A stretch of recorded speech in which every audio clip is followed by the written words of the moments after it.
kousnou. A uděláme to s pešíkem, aby si kousnul. A víš co? Aby tam zůstal a odnese si pešík do tebe, co myslíš? Nech ho pak tam dojdi k němu a si dáš ho dát. Jo.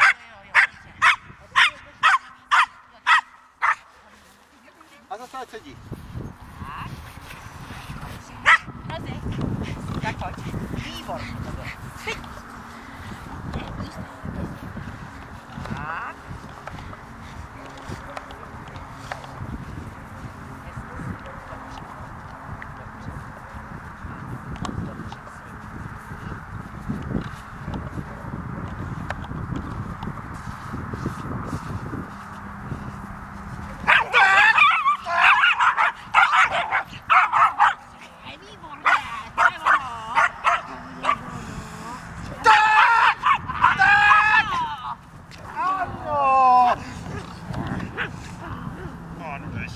Pojď!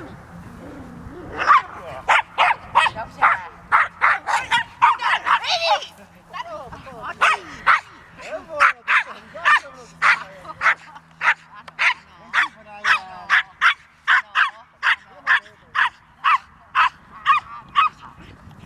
Ono se mu bude líbit to kousat do těch lidí, viď? No a výborně!